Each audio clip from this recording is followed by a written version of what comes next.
Brian, you're here. Hello. I'm here. Hello.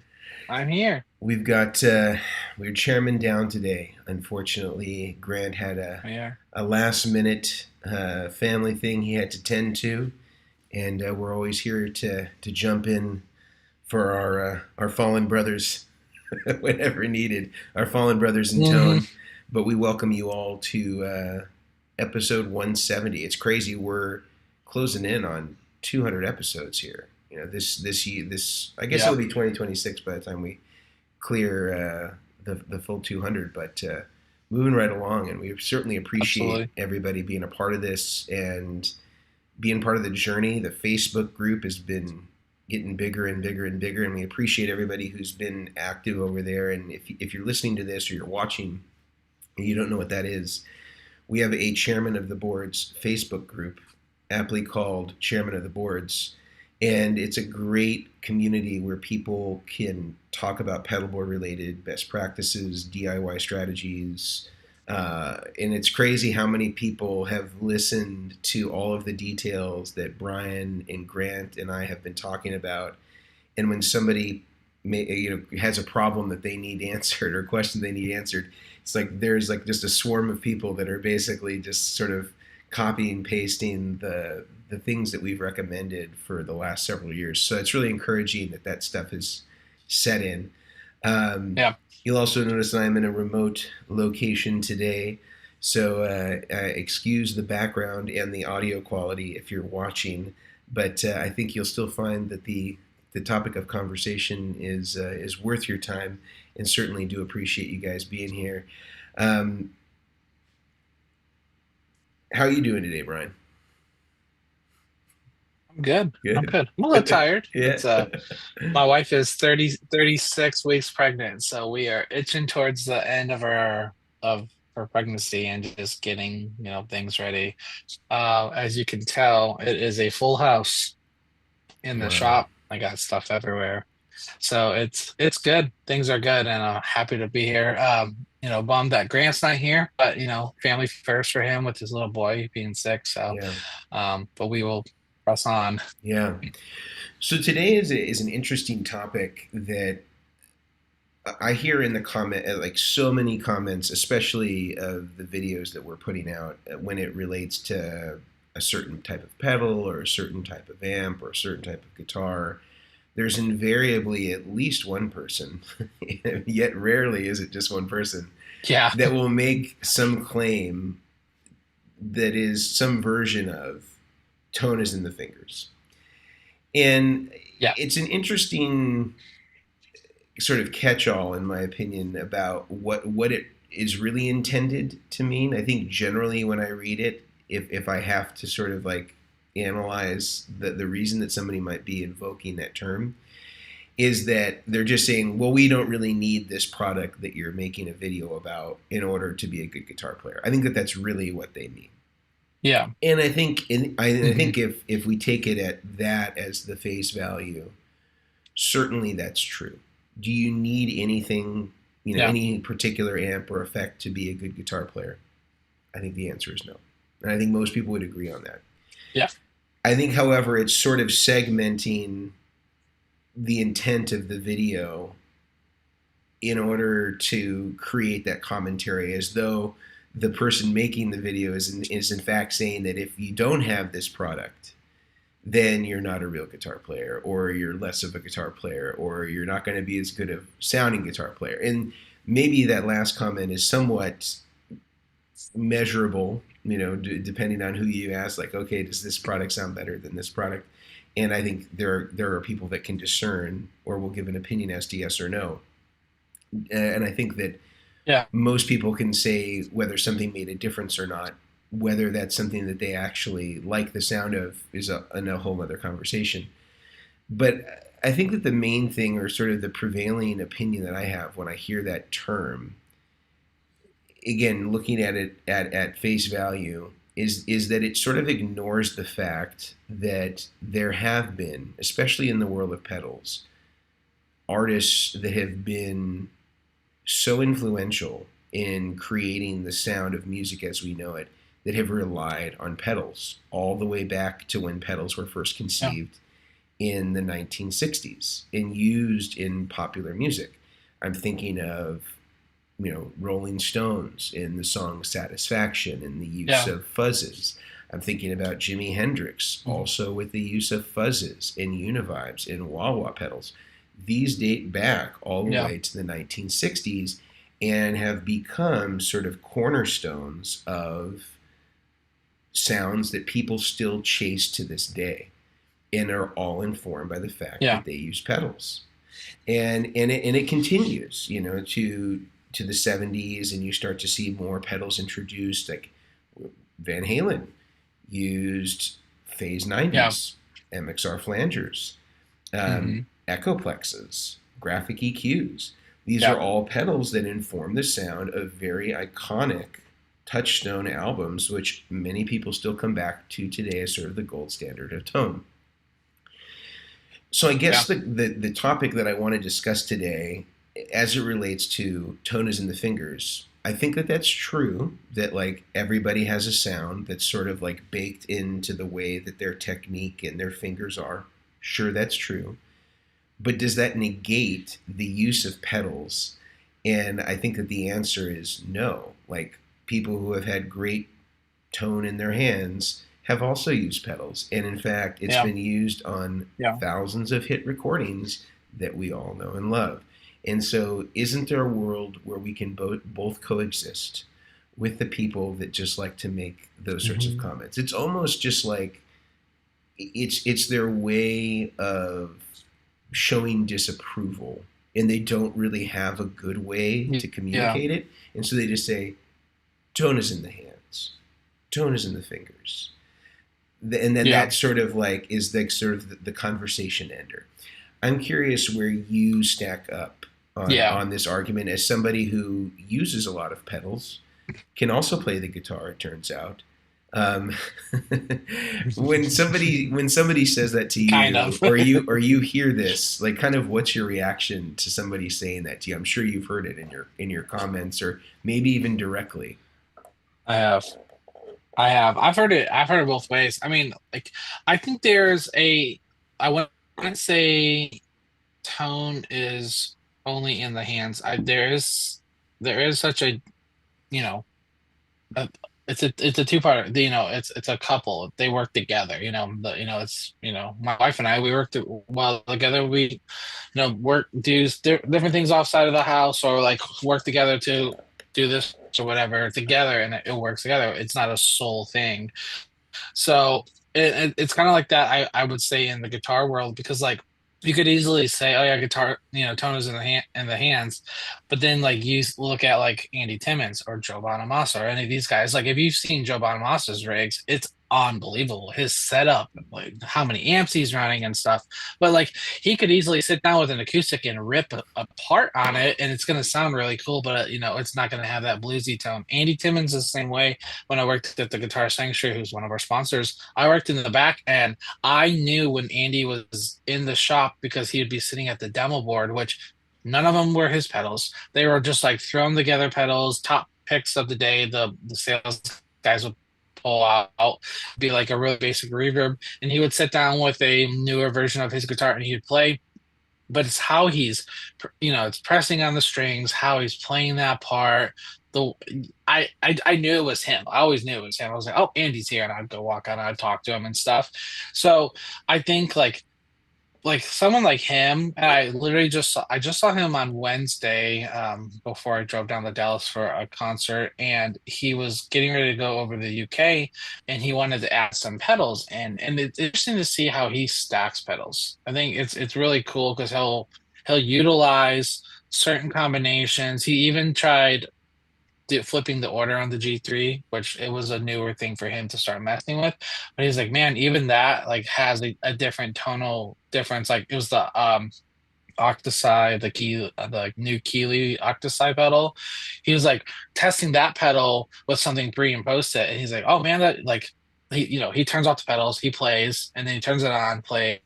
And he turns it on this order and plays, and it always sounds like him. But you know, enhancing those big, beautiful tones and stuff with the Halo or any pedal that he has, it's enhancing what he's doing because it's what he's playing. I think it's yeah, it's definitely not a one part thing. It's because it's like a client I was explaining to today. He wanted to run an XLR out on the board, and I was like, well, you need some kind of amp sim if you're not running into like an amp or like a box or something. And he's like, oh no, I just go direct to the PA. I'm like, well, you're not going to get any of that power behind what you're playing with your drives. You're not going to get anywhere. You're not going to have that punch because you're missing the key part of an amp and cab of sorts, something to push your sound. So I think these are, I would say pedals are enhancing what the player's already doing. But I will say for an absolute fact, and this is 100% the truth, I can play Andy's board and sound nothing like him. Mm-hmm. Nothing like him Well, because that's not how I play. So I would say that is in like his phrasing, how he's playing the guitar is so different from mine that it changes how the board reacts. I think yeah. personally, that's what I Well, would say. I think you're speaking to something that I think is something that is very true. Where I think there's merit Yeah, to what the guys are saying. Tone is in the hands. Like there is a signature and an identity to the way that, especially more skilled guitar players, how they sound when they pick up a guitar. They sound a certain way. They have certain yeah, phrasing. They have certain patterns that sort of make it emblematic of themselves. Like when you hear Santana, when he's kind of doing his Santana thing, you kind of know it's him because there's certain note choices that are part yeah, of that. There's a tone that's a part of that. Now, some of that is in his fingers, obviously, and in his brain, right? The note choices that he's making. But if you just put Santana yeah. into like a JC 120, let's say, you'd have the right notes in the right phrasing, in the right time feel, perhaps. But if the Santana lead sound is predicated on having a Dumble steel string singer or overdrive reverb or Mesa Boogie Mark One, Hmm. the JC 120 will not provide that. It won't provide that as a clean amplifier. So there are things that need to be in place in order to facilitate those Yeah. types of things. It's like you can't put a Formula One driver into a monster truck and expect them to, like, maybe there'll be No. certain things that are signature about Yeah, their yeah, driving style, perhaps. But it's sort of like yeah, for sure. there are things that still need to be in place in order to make people what they're saying. But I'm seeing here Uncle Ash Guitar Zone. I think what he's picking up on here, because he says, I believe that also the guys who finger pick tend to have kind of really their sound. Also, guys who use non-standard type picks also have a different tone. I think one thing that he's kind of bringing to mind is there are some players that like are just naturally organic, very few effect type players. Like a guy who I can think of that's really amazing is named Duke Levine. He plays with Bonnie Raitt, and sometimes he'll do these videos where he's just playing like a vintage Telecaster and a Ampeg or something like that, or a Deluxe or a Princeton Reverb. It's very very stripped back. Or Adam Levy, uses a 335 and a Hmm. Princeton or a Yeah. Deluxe, and there's really no effects going on other than maybe what the amp does on its own. Like the amp may have reverb or it may have tremolo, and maybe they're using those things, but it's very much like an Yeah. organic, unprocessed tone. And so I think that maybe some guys that say things like tone is in the hands, I think that they're sort of thinking like, well, everybody should just play like these guys who don't use any effects. But there's sort Yeah. of like, there's just a myriad of guitar players out there that have different styles and different stylistic choices. And even though it's not Adam Levy or Duke Levine that are deciding to use these monstrous pedal boards with all sorts of effects, I don't think it discounts one use case over another. It's just like a different way that they've sort Yeah. of developed their sound and sort of the influences that have shaped them to be the guitar players that they are. So I think that Yeah. again, I think that the comment, although maybe the intention of it is to like maybe say, well, this is not really something that you need to invest in if we're talking about a guitar pedal or some sort of piece of gear, and that Oh, for it's less sure. important than practicing. But I don't think that those videos are actually saying that. It's almost like the sort of the red herring that gets introduced into these videos, again, because there can't be a more nuanced argument that actually is Yeah. accounting for the fact that there have been countless hit records dating back to the 60s that were certainly reliant upon more than just the fingers, the guitar, and the amp to make the tone. Um, and so Oh, for it's sure. For it's sure. I really mean, interesting. that's like what's a like Van Halen, like Eruption, Yeah, him yeah, playing that guitar part, the amount of stuff that he's playing on it, like he could play it, but that part would not sound the way it does without the effects that he's using, no, without the tone he's getting from the amps. Like no, it would be bing, bing, bing. Like, it would be, that's what it would be like. It would have, like, that's a, yeah, no, yeah, 100% agree. yeah, and I get it. Like like I remember we did I feel like we did this video with Robin Ford. Like I don't know, it was over 10 years ago, 11 or 12 years ago, and he's using our Vertex boost pedal, and it's in the context of this product demo video, and people are like, well, you could plug Hmm. into I guess the Katana would have been out there. He could have plugged into a Line 6 spider valve, and it would have sounded just the same, Uh-huh. And yeah, Uh-huh. maybe in a video like that it would be true, right? Where he's just kind of demoing a clean boost that's not really that exciting. Hmm. But I think that if you're trying to get Robin Ford sound and you don't have something that's going to get you in sort of that lead territory, like maybe there's not as palpable of a difference between a Zen drive into a super reverb versus a Dumble Overdrive Special. I would agree that like there is a difference, but like it's probably lost in most recording contexts because like so much of Robin Ford's sound is like his phrasing, his touch, his timing, his feel. All these things inform the way that we hear Robin Yeah, Ford. yeah.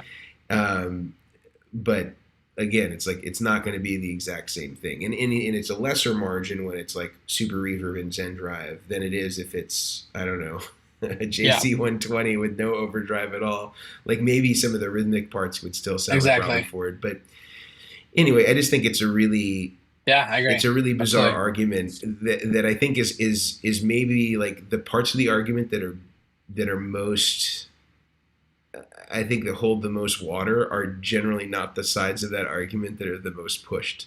I don't know if you have another opinion on that, but that's kind of Yeah. Well, no, I agree. I like Wasconi. If I pronounce it wrong, so apologize, Mike. It says pick, attack, angle, and strength, vibrato are definitely both legit aspects of tone being in the hands, which I do think is another big part of it. sure, sure, Pick attack is huge. I mean, that's like Brian May. That's like Brian May playing with that. Wasn't like a penny or something he played with or some kind of yeah, thing. I don't know what it was. He played with with something like however many that. pence, I forget what the number was, but Yeah. yeah, yeah, having kind of more of like this Yeah. metallic So I thing. mean, yeah. So I mean, I know that can always be a factor, but yeah, I definitely think it's interesting hearing people. I don't think it's a 100% one-sided like answer or anything. A pound, someone said. I definitely think there's an equal aspect of both sides of playability, of pick attack, of everything, as well as pedals. Like, yeah, it's always interesting to hear people try to like argue about it, especially in like the Facebook gear pages about it or whatever page. And people be like, oh, buy less pedals and just learn to play better. And that the tone is in the hands. I'm like, well, that's not always 100% correct. Like it's just one of those things that we as musicians get to argue about, I guess. Yeah. There's always been a version of that. I'm sure that the tone in the hands is probably the most Or it's long-standing. When the gear page first started coming up in Harmony Central, there was another one that was sort of along those lines. That they say less eBay and more Melbay, because Melbay was like a book that a lot of teaching professionals would use and students would have when they're learning guitar. yeah. Um, And so that was like a bunch of, there's a bunch of people that would say that all the time. But yeah, I think that they're trying to combat the fact that like people would confuse that buying more equipment would somehow make them a better guitar player, and there Yeah, certainly is that, and I think that that's true. Um, but I don't think that there's any way yeah, for them to absolutely. distinguish, who's buying, or like what the intention is of the person making the video. Like sometimes it's just like a cool discovery that they're sharing with people, and so I don't Yeah, know. It's like their version of sort of the takedown. Um, but in any yeah, case, absolutely. I want to continue talking about this. I also want to continue getting to some of the comments. If you are in the comment section right now, you've got questions, we'd love to hear from you. Also, we'll be going through some of the questions that came up this week on the Facebook page and going through some of those in the kind of the second half of this today. So if you put a question there, we'll certainly try to get to it, and then also add your questions to the stream, and we will be sure to answer it as we go. We're going to break for a moment to honor some of the sponsors that make the podcast possible every single week. So we will bring you that in just a moment, and by way of supporting them, you are in turn supporting us. And we do not work with sponsors whose products we don't use. So when you're hearing these endorsements from us, these are all products that we use. And in fact, even in the case of Neural DSP, we use their vocal plugin to edit the podcast now, which is such an incredibly easy thing to do, where Brian can literally Yep. plug in our voices and it will create a whole vocal chain that is specifically for this use case. So really, really cool. So we're gonna Yep. run that, and then we'll come back, and then we'll start talking more about this and take questions from both the chat and from Facebook. We will get right back to the episode, but before we do, I want to tell you about one of the sponsors that makes this podcast possible every single week. It is our friends over at the Guitar Sanctuary in McKinney, Texas. Now, not only do they have one of the premier guitar stores in all of Texas, but they also have an amazing website where you're able to get practically anything that you hear us talking about during any Chairman of the Boards episode, whether it's boutique guitars, amps, pedals, or more mainstream brands. They have it all there, and they have the service and staff to make it happen. So head over to our friends over at the Guitar Sanctuary, guitarsanctuary.com. Tell them the Chairman sent you.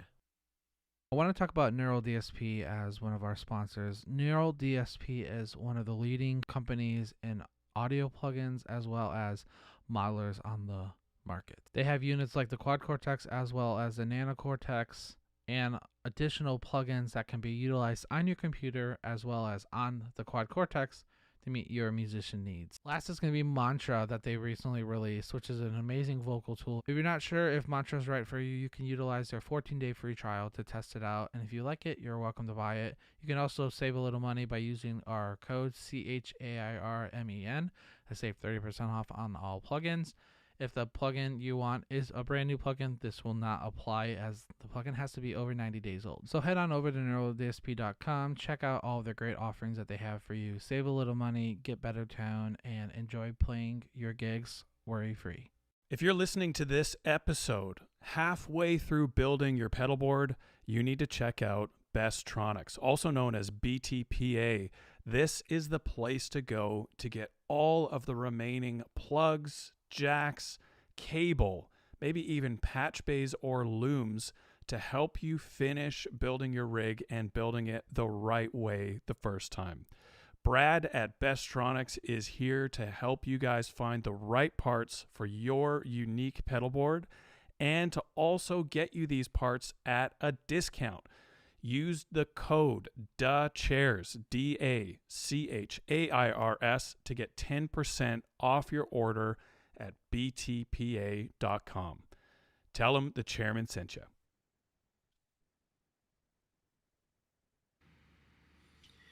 All right. Thank you to those sponsors for making it possible. Lovely, lovely, lovely fellows. Yeah. We're gonna get those ads down. We're gonna get them so that they're very smooth and beautiful. We're just gonna continue to refine, but love all that stuff. I'm always so impressed. I don't use BTPA as much as I used to when I was building pedalboards more professionally, but I'm working on a rig right now for myself, and boy, it's been great to have that as a resource and stock up on some RCAs for my Chalks power supplies and get everything dialed in with my square plugs, and I'll be showing that rig as it comes along. But it's another monster. Awesome. I just have this thing, where, and I'm sure it's this way for you too, and a lot of people out there, where if I don't put something on the pedal board, I'm so much less likely to use it. And if it's just like sitting on a shelf, especially if it's like something that sort of requires like other things to kind of make it be the thing that it is, it's just like kind of like a pain to like have to pull out the patch cables and the power supply and like power each one of those devices and then connect it. It's just, once it's on the pedal board, I actually use it, and even when I built this Nashville rig a year ago, I'd had like that Noble sitting around forever, fantastic overdrive, right? ODR one. I had a King of Tones sitting around forever. I never used it, like I had it, but I never used it. And then once it's on this pedal board, it's like, I can it's ready to go. I can step on it. I can get going really quickly. And so, I've really tried to make that an initiative with the pedals that I have, is like, if it's not on a pedal board, I'm not going to use it. And like, if it's something that doesn't really make sense for a pedal board, like, I'm not going to keep it. Like the things that I want to use what I have, and I don't want to have a bunch of extraneous things. Like some of the stuff's like collector stuff, so I'm going to keep that. But like, other than that, like, it's kind of like, I want to be a little bit more judicious. So I kind of like that vibe.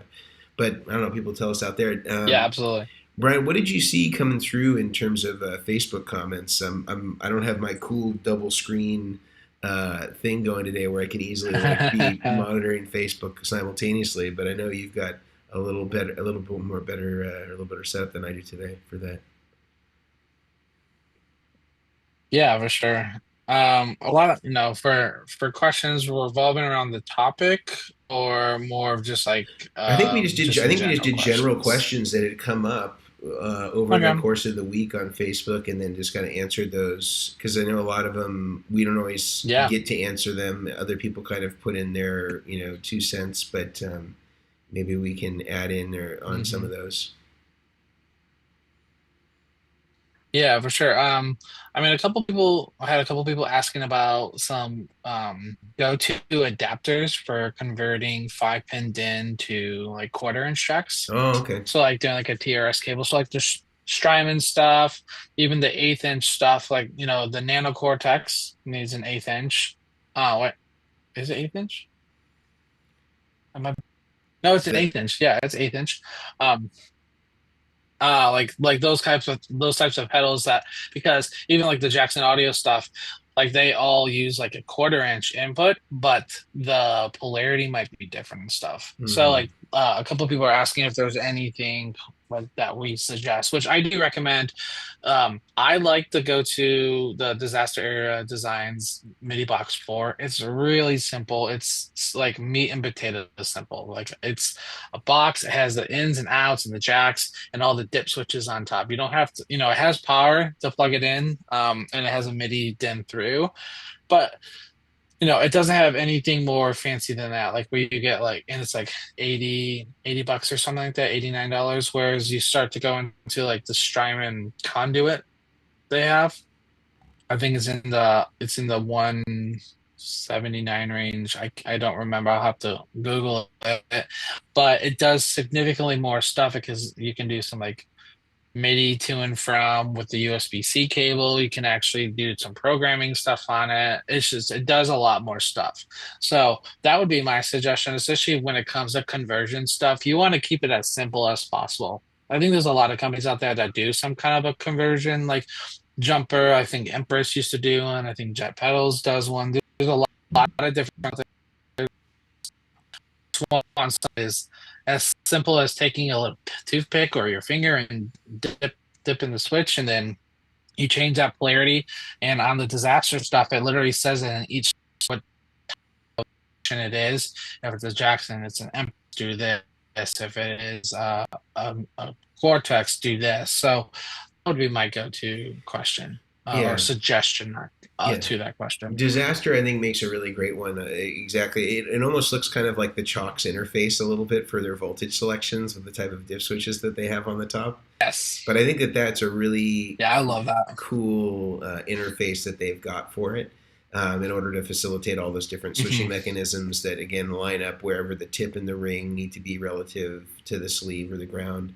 And then you can make those adjustments there, and it gives you sort of a key to understand where things are going. And also, I think their service is really good. So, like, if you get stuck and you don't know, you can email them, and they'll be like, "Oh yeah, you've got this. You need to, it's a super simple interface." There's a cool question here that I see that I don't think gets talked about that much. This guy is showing the back of one of his pedals. This one, in this case, is a Pigtronics, and it's got like a decal on the back of it that shows like the name of the product and the voltage and the polarity and the serial number. And he's saying, how do people deal with applying Velcro to these when you have a plan of potentially reselling it in the future? And I would suspect that he's thinking of this in like the case of just like carpeting the whole entire back. And I think once you remove yourself from using ordinary hook and loop Velcro, the options as far as this become much more vast and in better quality. I think it goes without saying. So this guy needs to be using 3M dual lock without question, because you don't have to carpet the whole bottom. You could cut the dual lock to exist wherever these stickers are not. And then you can remove, especially the clear dual lock, for whatever reason. I don't know if you've had this experience, Brian. Both of them functionally, the black dual lock work just as well as the clear. The clear to me seems to remove more easily. Again, for whatever reason, I don't think functionally I've noticed any difference, but like in terms of the removal of the dual lock, the adhesive that's on the clear dual lock seems to more easily pick up. That would be my recommendation for this guy, because again, you can sort of work around the stickers and it's not going to affect the end result. It's going to be just fine. And so I think that's certainly one. I saw that you were talking about the MIDI one here. Let's see what else. Someone asked a little bit ago, it's prior to us deciding to start doing these Q&As, but they asked about the Keeley Hydra, which is a tremolo reverb with a Strymon flint. I have more hands-on experience with the flint just because a lot longer, but the little bit of experience I do have with the Hydra it's a really good compact tremolo reverb pedal. Andy has one on it. It fluctuates on Andy's board when it's on and off depending on what his needs are for the gig and whatnot. But if you're looking for something that's really compact, I would say it's the size of a Halo. It's the same enclosure and stuff, so it's not as wide as a Flint. It takes a little bit more programming to do some of the presets and stuff. So if you're not looking to do presets, I definitely would suggest the Flint, as it's a very, very simple pedal. I love the Flint. I had always said it when the Flint came out, when they dropped the Flint with reverb, but not reverb, with MIDI, I would get it. And I did have it for a while, but as being a guitar player, I've changed up my setup significantly since then. So, but it is definitely a staple as on a lot of people's orders. I just saw John Mayer post a thing about how he would always turn on like this TS, is it the Ibanez, the old box Ibanez Screamers, and how he'd be playing a solo and he would step on the that to make it react different, and now he had a Flint. So it's a staple on a lot of people's stuff. It's a great pedal.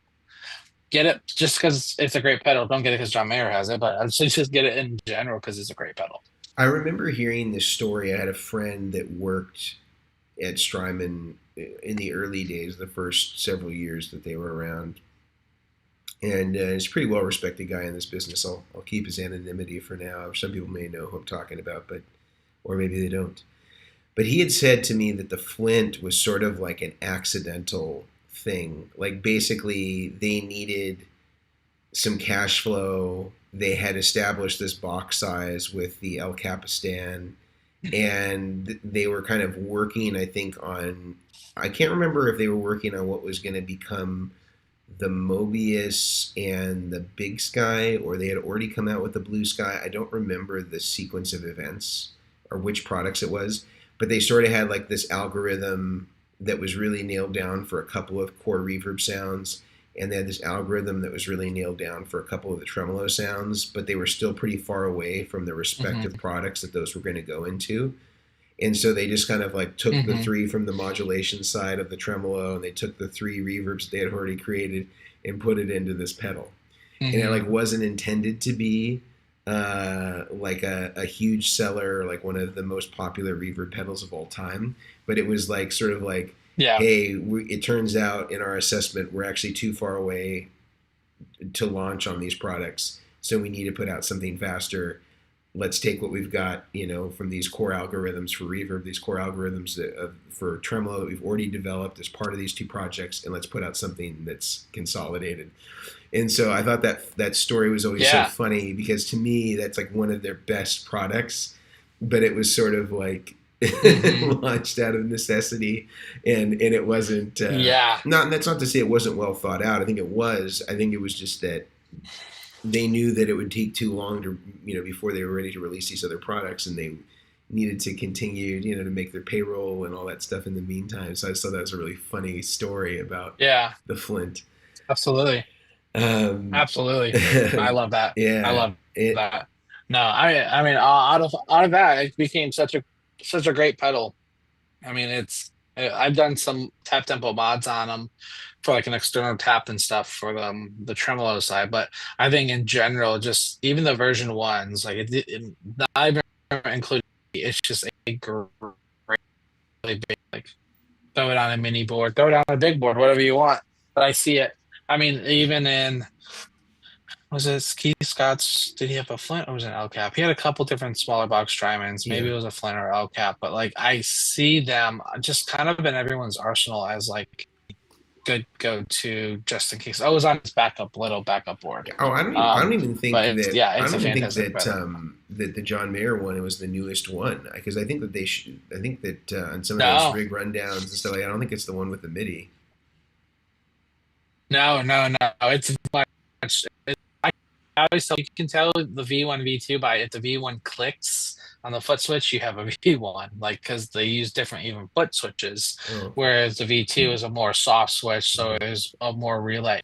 Like they were both relay in general, but even the switch is different. I actually had someone ask the question on the Chairmen if they've made this swap from Morningstar like controller in boxes. This will down to like RJM stuff, and I know, you know, obviously we have talked on the past about it, whereas like the RJM stuff I can speak to the Morningstar stuff too, because I've been doing more builds on them. But like I would say if you get, it's like, you know, you get both of them pull out of the box, you know, the Morningstar, you're gonna have extra hardware to make it do the loops and toggling and stuff, where the RJM, it's P6X, we'll go say, is all in one. It has all the loops and stuff into it. You can plug it into the computer. All the foot switches kind of come pre-set up to do, you know, presets, loop on and off, function switch jacks, input, output, buffers. Again, all of it's all pretty much set up, but it can be rearranged. Whereas the Morningstar stuff is pretty much just a blank slate when you get the controller. There's no programming done on it. Like you have to go and set up the foot switches. You have to do any of the remote toggling features. If you have the ML10X, which is the extension box to do the loops, you can do, you know, parallel and series routing, which is a really cool feature. But you also have to go in and like program, you have to set up the connections, you have to set up the MIDI, the DIN and everything, and you have to set the outs. So there's a lot more involved from a there's a lot more going from a RJM to a Morningstar than there is going from a Morningstar to an RJM. So I would say if anyone's listening, think about it. It's a great utility box to add if you're looking to do parallel and series stuff. But like as far as setup capability, like it's one of those, you pull out of the box, you put it on the board, you start plugging in, you're playing within a couple of minutes. Whereas the Morningstar stuff, you'll probably spend a couple hours between getting stuff configured before you're playing. So that was a question that was asked a while ago that I missed. There was one about But solder yeah, no, I would. that came in also that I think is an interesting Ooh, one. yeah, So one came in about solder where yeah, it's asking, is any solder just as good as the next? And I think it was the second part was like, what do we recommend? And I put a link to that person. yeah, yeah, But for not all sure. solder is created equal.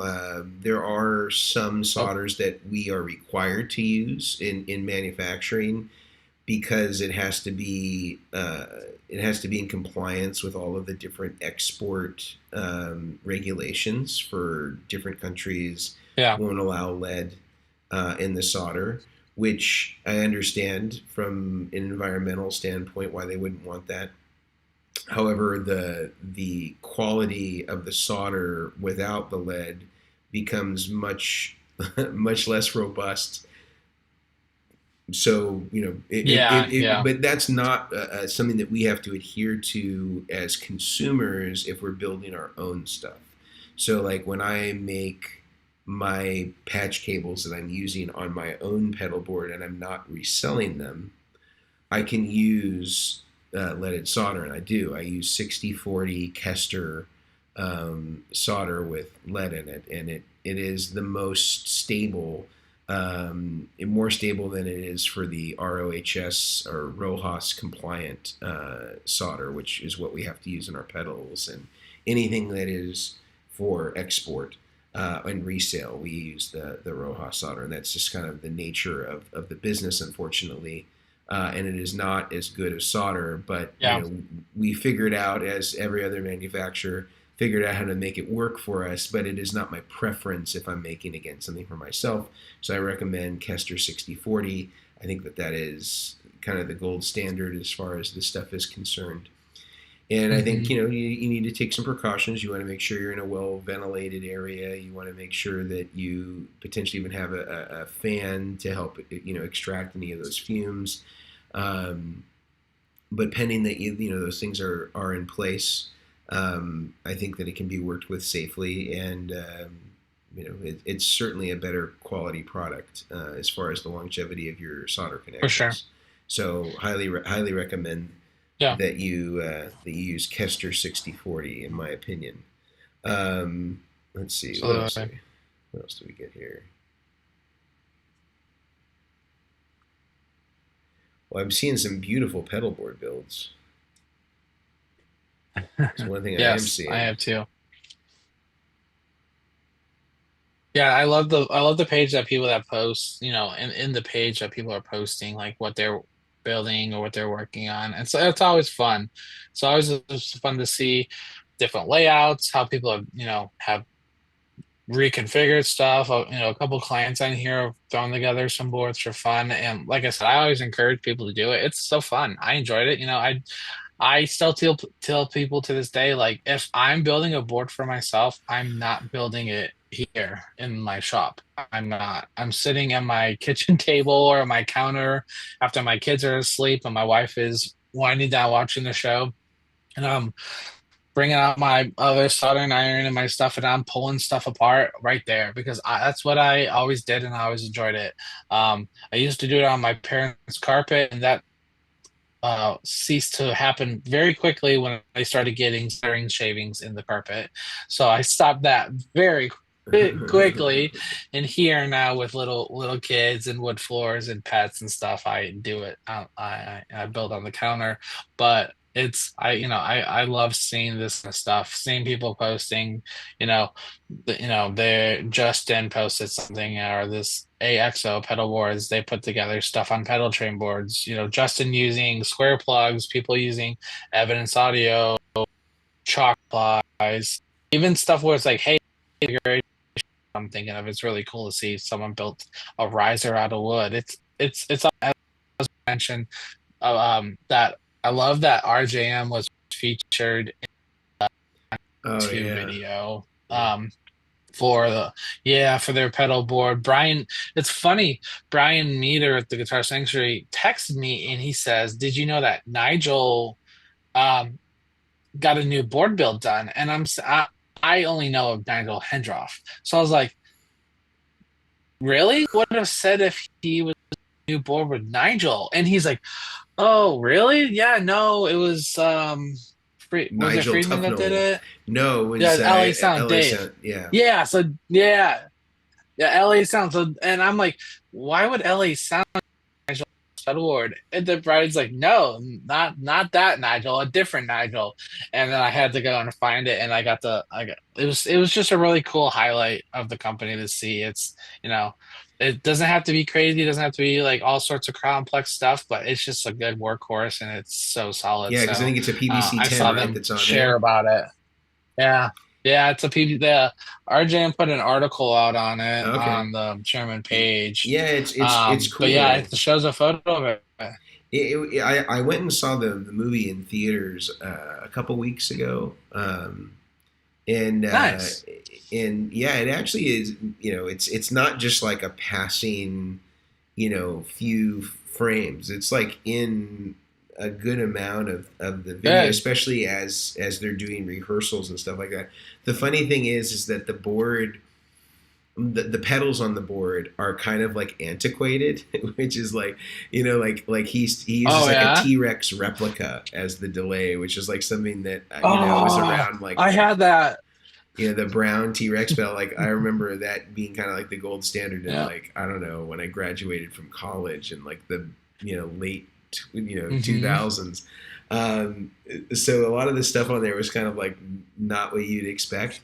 But there's Yeah. a part of the movie where they kind of ask him like, well, each time we come to a rehearsal, the pedal board is bigger, and he's kind of explaining why he has like it went from like a single like big pedal board with the PVC 10, and then there started to be like these little satellite boards that started showing up, with each progressing day of the Yeah. rehearsal.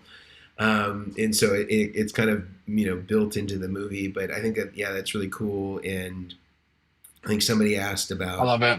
getting LA Sound Design to talk about it, and it's fine by me. It'd be cool to kind of have it walk through. And I think this happened quite a long time ago because I remember Sherry from RGM telling me about this. Like I felt like 2 years ago, and so I think that like these were Wow. made quite a long time ago, and obviously just like it is with making a movie, it's just coming out now. But Yeah. nevertheless, really, really cool that RJM got such a prominent spot in the actual video. Yeah. Another thing that I saw here is somebody was saying that they use pedal train powers, or they use pedal train pedal boards, and they're moving from using a Okay. Zuma to a Chalks DC7, and in effort to facilitate that, they don't have the same access point for the IEC cable, because on the DC7 Wow. it's on the side, as opposed to on the back where the Zuma would very easily just exit out of the back of the pedal Yeah. train. And so this is Mitchell is asking if there's a way to mount an IEC so that it has easy access, or potentially use a PowerCon plate in order to facilitate that. I have some ideas, but you might have a better one, Brian. You probably have done something like this Yeah. already. What are your suggestions? I have. So it really kind of depends on which version of the pedal train. I'm trying to pull up Yeah, the he link says to he the has a website. PT2. Our okay. Yeah, and he says he's been using the Zoom on it for Also, years. all right. Well, I threw a link in the comments. Our friends over at BTPA actually have a pedal train side panel. It's a three like D series PowerCon jack and 2/4 inch jack plate that actually mounts to the side. And I'll comment this to him as well. But it's really cool because it just mounts to the side, so they've accounted for the angle. Depending, the reason I asked about which version it is, because if it's a version one board of the PT, it's going to be mostly solid with those two holes cut on the back for the voodoo stuff.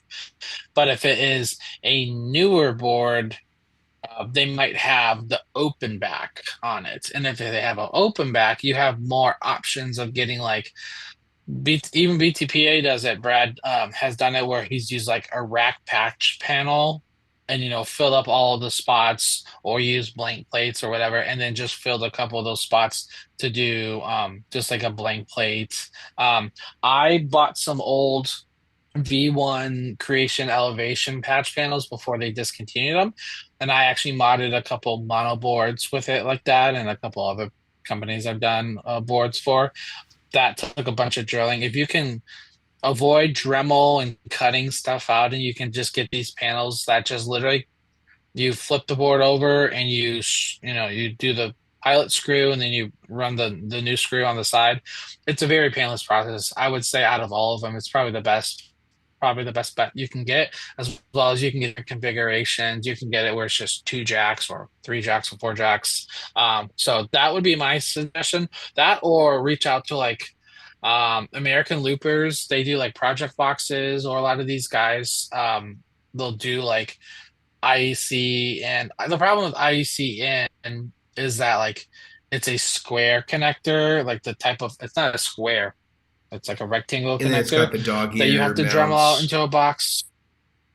Yeah, you got all these little things you have to Dremel out. So you'll see more people will do like I built a junction box for the bass player for my data. Remember, with Archon in through to an IC and some XLR in to XLRs for his SGI stuff. That's really easy to do via PowerCon. Then you start getting the IC stuff, you start having to like do these Dremel marks, and it's a huge pain in the butt. So I typically stay away from Yeah, that. it's really And tough too. you want to cut through your board, you could. Yeah.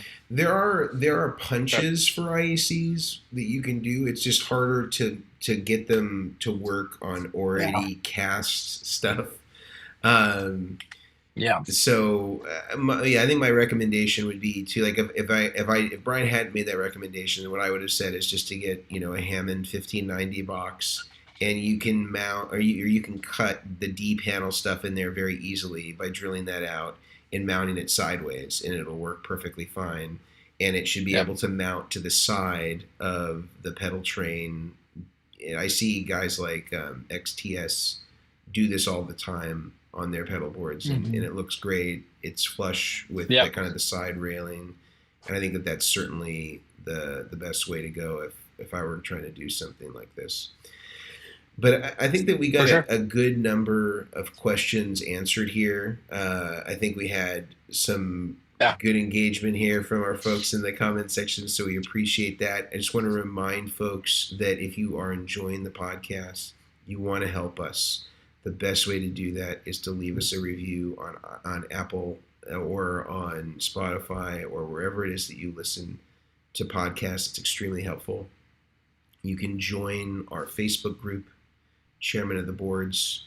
We're just about 1,000 members. It is a free group. It's a great place to be.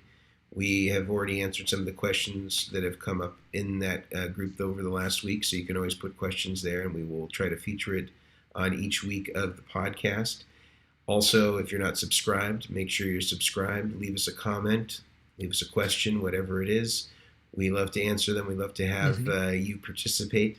And again, by sponsoring or by supporting our sponsors who are sponsoring the show, we are supported by them, and by you supporting them is in turn supporting us. So please help continue that synergistic relationship. And until next week, we will see you guys a little further down the road to Tone Town. Awesome.